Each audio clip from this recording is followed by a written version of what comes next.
I filed the distress plea on the 43rd day of the dimming. That was what we called it among ourselves, when the administrators spoke in the colony's lower corridors, where the official recorders did not reach. The dimming, a word borrowed from our oldest texts, from the time before the Vasskreen learned to sustain their light organs on synthesized mineral feed raw stone. To dim was to fade. It was how our ancestors described the slow dying that came before actual death, the gradual withdrawal of bioluminescent function, the cooling of the internal lattice, the growing translucence that meant the body had begun consuming itself for fuel. Duum-Sorrath's food synthesizers had been failing for 6 weeks. 3 of the 4 primary columns had gone down in sequence, each one taking a week to collapse fully, the degradation so slow and so steady that we kept believing the engineers could reverse it before it mattered. They could not. By the 43rd day, roughly 1,100 of our 4,000 colonists showed visible dimming. The soft glow behind, their thoracic plates reduced to a flicker, some of them barely luminescent at all. In the children it was worst. Their light organs are smaller, the reserves thinner. A Vasskreen child dims faster than an adult and brightens slower. I drafted the distress plea myself, in the standard Galactic Council relief request format, which has 47 required fields and allows a narrative summary of no more than 300 words. I filled each field carefully. I was honest about the numbers, precise about the timeline.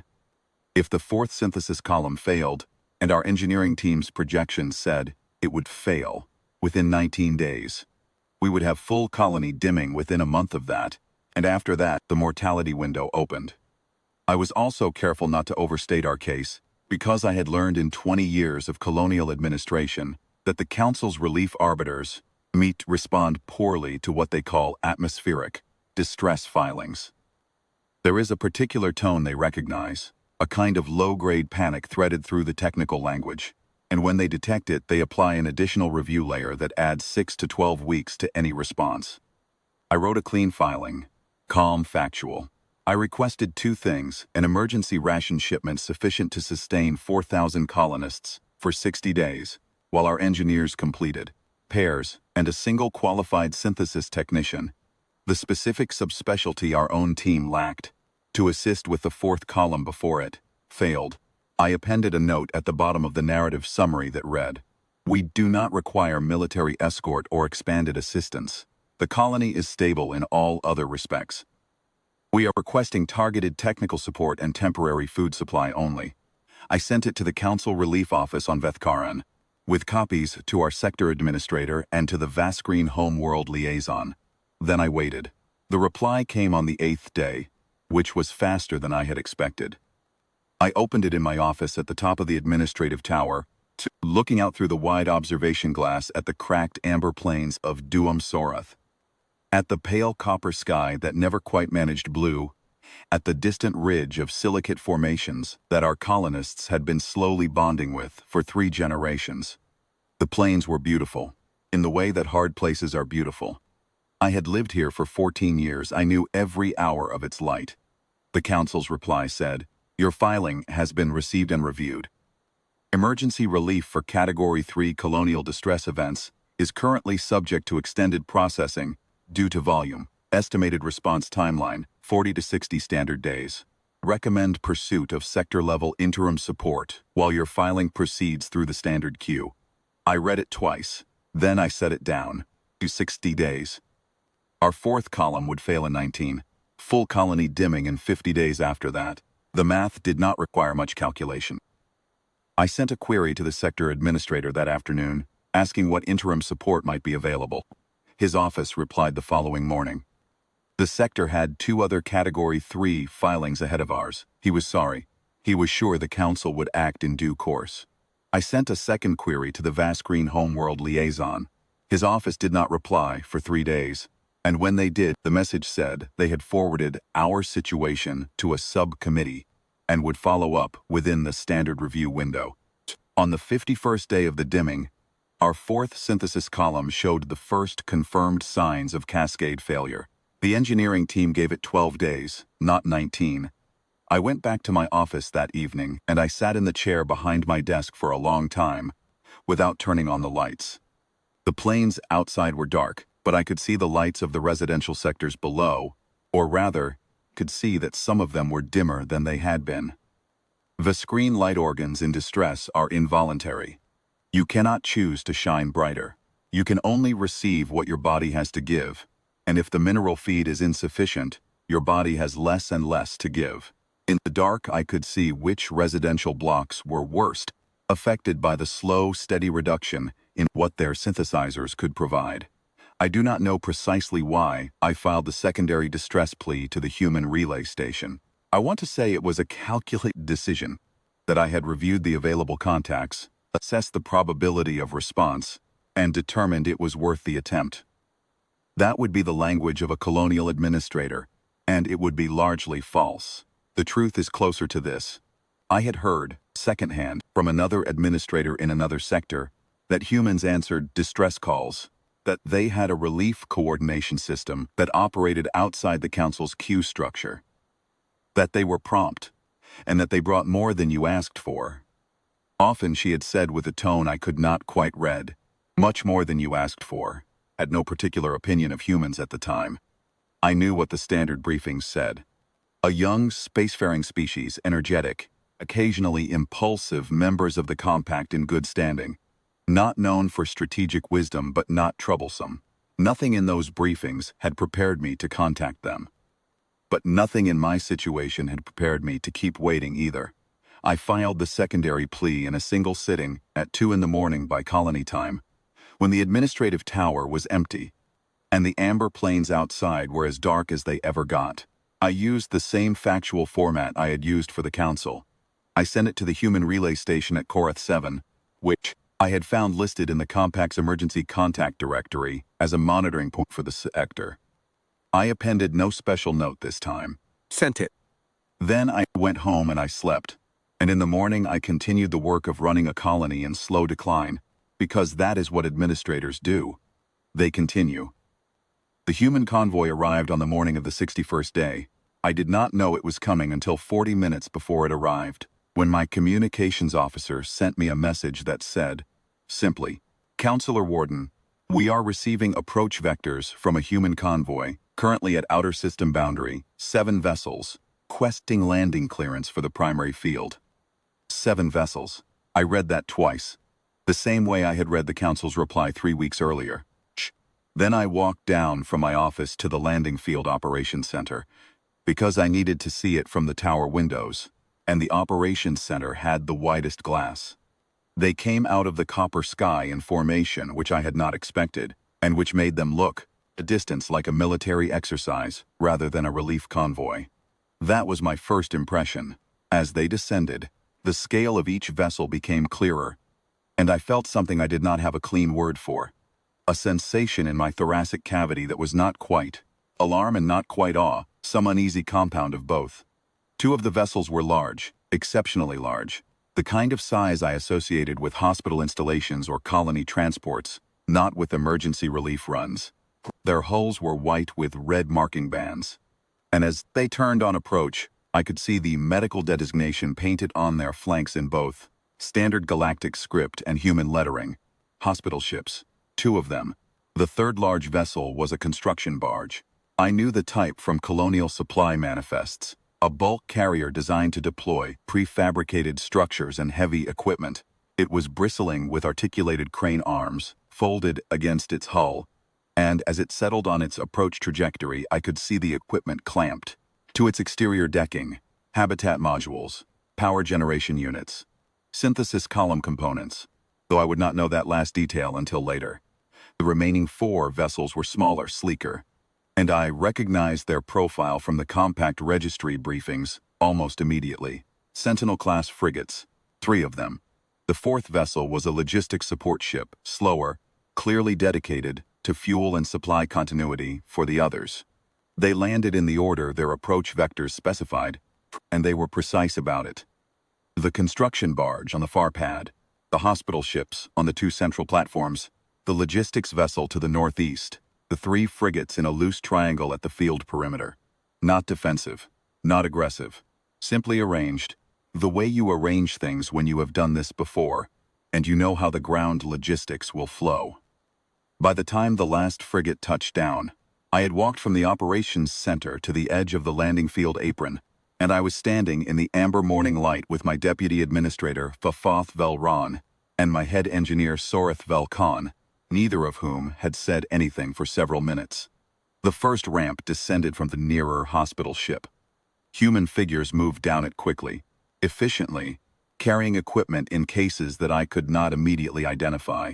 They wore gray uniforms with the red band of their medical service on the sleeve. There were a great many of them. They did not stop at the field perimeter to wait for clearance. They came to the boundary marker, and the one in the lead, a woman with close-cropped hair and an expression of complete professional focus, stopped and said, in standard Galactic that was accented but clear, "Councillor-Warden Esrath Velduum. My name is Commander Yale Oren, ESV Healer Ardent. We received your distress filing. Where do you need us first?" I looked at her. I looked at the 7 vessels on the landing field. I looked at the 200 and some crew that I could already see moving on the aprons. Then I looked back at her. "We asked," I said. "One synthesis technician and an emergency ration supply." She nodded. "Yes, we read the filing." She waited. She seemed entirely comfortable with the silence. There was no embarrassment in her expression, no apology, no explanation offered. She simply waited, ready to work, her team standing behind her in organized rows, their equipment cases set neatly on the apron. All of them looking at me with the calm attention of people who are very good at what they do and need only a direction. "The residential sectors," I said finally. "Start with the residential sectors. The children's housing block in Sector 4 is worst affected." She nodded. "Sector 4 first. We'll set up the field triage center at the sector boundary. Can your team mark a clear space, roughly 40 meters square?" I turned to Fath Velron, who was already on his communicator. Within 4 minutes the marking team was moving. Commander Oren turned back to her people and gave 4 short instructions in the human language I did not understand, and the rows disassembled smoothly into working groups, and they moved, and the rescue of Duum-Sorrath colony began.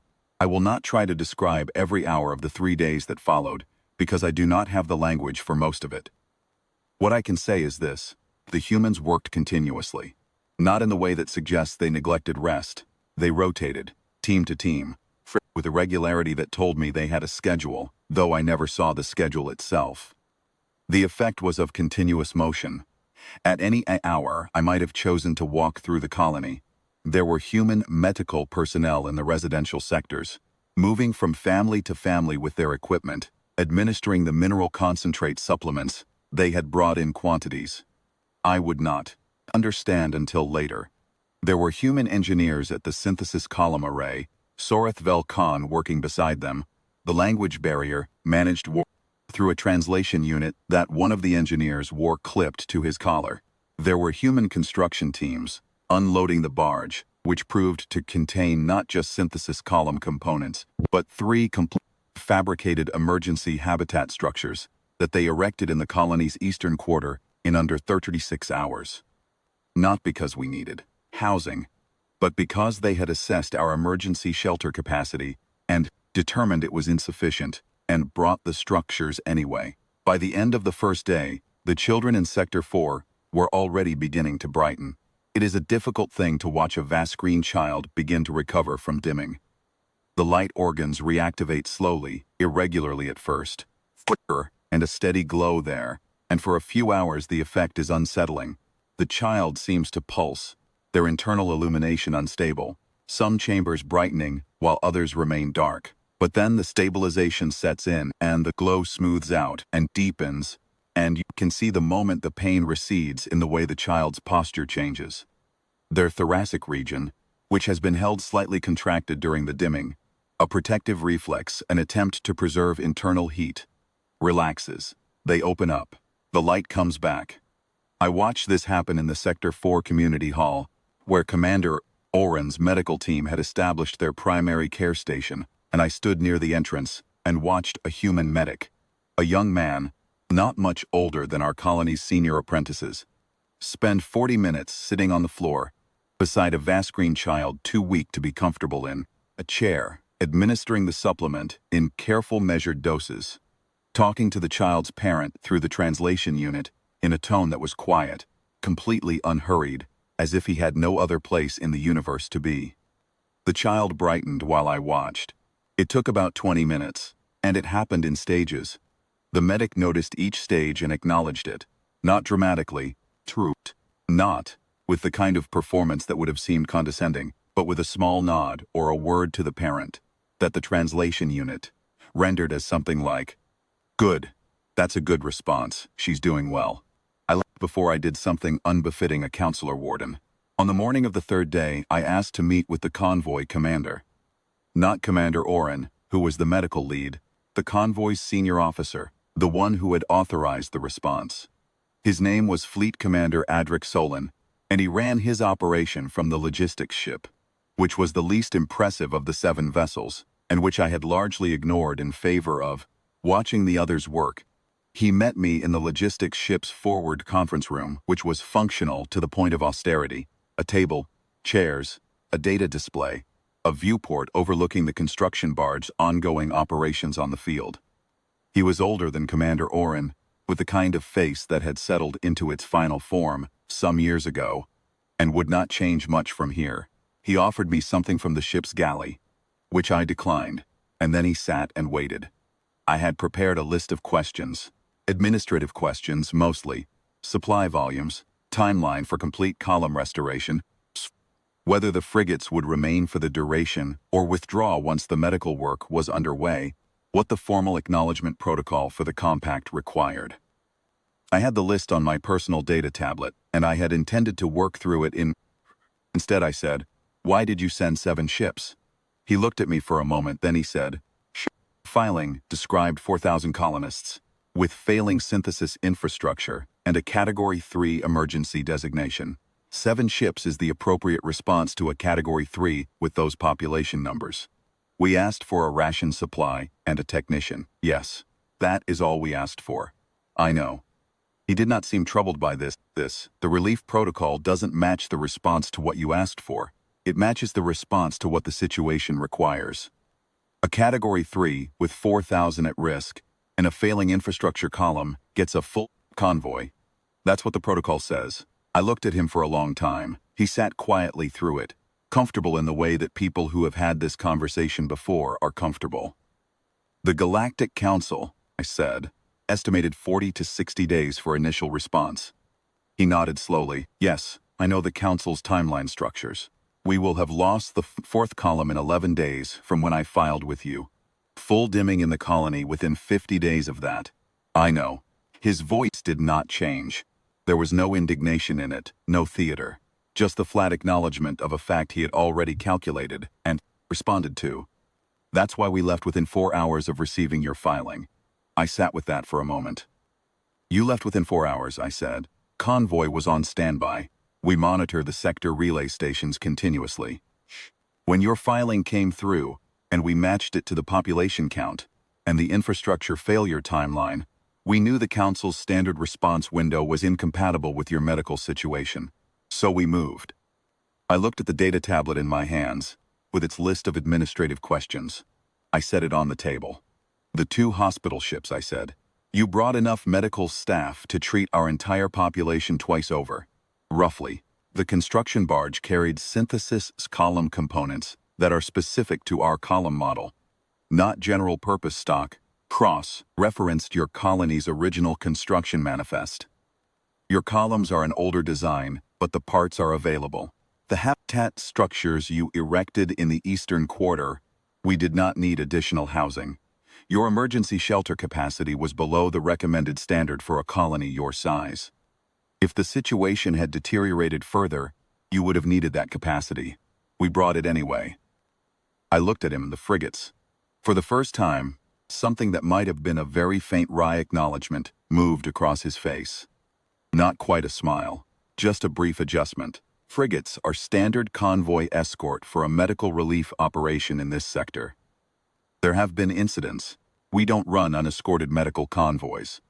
You brought a battle group, I said, to escort a relief run that no one was threatening. We brought an escort to a relief run in this sector, where unescorted convoys have been interfered with. The same way you don't pack an umbrella because it's already raining. I thought about that. Then I said, Fleet Commander Solon, I filed a distress plea to the Council relay as well, 8 days before I filed with your relay station. I know. Standard procedure to check for parallel filings. Their response was 40 to 60 days, yes. And you left within 4 hours, yes. I picked up the data tablet again. Set it back down. Looked out the viewport at the construction barge. Green. Arms moving with careful mechanical precision. At the Vasskreen engineers working beside the human ones in the amber morning light. I do not know, I said. What the appropriate word is for this. Fleet Commander Solon thought about it for a moment, with the air of a man who does not reach for dramatic language very often, and who is not going to start now. Aid, he said. It's aid, that's all. The 4th synthesis column was fully restored on the morning of the 5th day. Sorrath Vel Khan sent me a single message that said, Column 4 confirmed stable. Full system output at 94%. Human engineers estimate full restoration to 100% within 6 days. I sat in my office and read it and allowed myself, about 30 seconds, to close my eyes. By the 7th day, there was not a single Vasskreen in Duum-Sorrath colony who showed visible signs of dimming. The children were fully bright. The elder residents, whose recovery takes longer, had stabilized and were progressing. The medical team had treated every individual in the colony, had left behind a complete stock of minerals and supplement, sufficient for 8 months, and had documented every case in a medical record that they transmitted, with my permission, to the Compact's Central Health Archive. Construction barge completed its work on the 6th day and departed first, its crane arms folded, its decking empty of the equipment it had carried. The habitat structures it had erected would remain in the eastern quarter. I had already begun thinking about how to use them. The hospital ships left on the 7th day, in the same calm morning light in which they had arrived. I walked to the landing field to watch. Most of the colony came with me, which I had not expected, or rather, which I had not thought to anticipate, because the word had spread through the residential sectors with a speed that administrative communications never achieve. 4,000 people, some of them still moving, with the careful steadiness of those newly emerged from dimming, stood on and around the landing field apron in the amber morning and watched the white hulls rise. Commander Oren found me before she boarded. She shook my hand in the human fashion which I had learned to receive correctly by then. She said, Your engineers are good. The column will be fine. Thank you, I said, which did not seem like enough, and she seemed to understand that I knew it was not enough, and she nodded and went up the ramp. The frigates left last. They formed up in the upper atmosphere and held position briefly while the hospital, ships, and the logistics vessel cleared the gravity well. And then they followed, and within 40 minutes from the first ramp lifting, the sky over Duum-Sorrath was empty and amber and very quiet. I filed the after-action report with the Compact Administrative Office the following morning. It is a standard form, 32 fields designed to document the outcome of any emergency relief operation so that the case can be reviewed and the response protocol evaluated. Field 17 asks, Did the relief response match the scale of the emergency? I wrote, yes, and substantially exceeded the requesting colony's initial estimate of need. Field 22 asks, Was the response timeline adequate? I wrote, A human convoy departed within 4 hours of receiving the distress filing and arrived before critical infrastructure failure.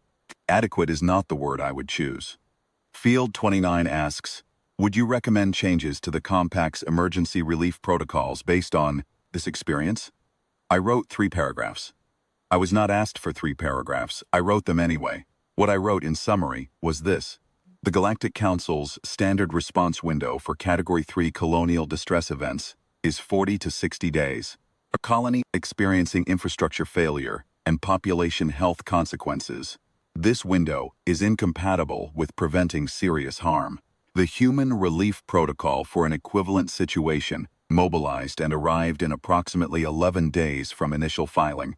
The gap between these 2 timelines is not a matter of resources. Both the Council and the Human Relief Service have access to adequate assets.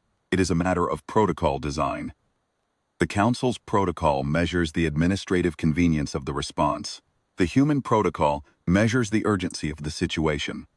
I recommend that the Compact convene a review of Category 3 response timelines using the Human Emergency Relief Protocol as a reference standard. I sent the report.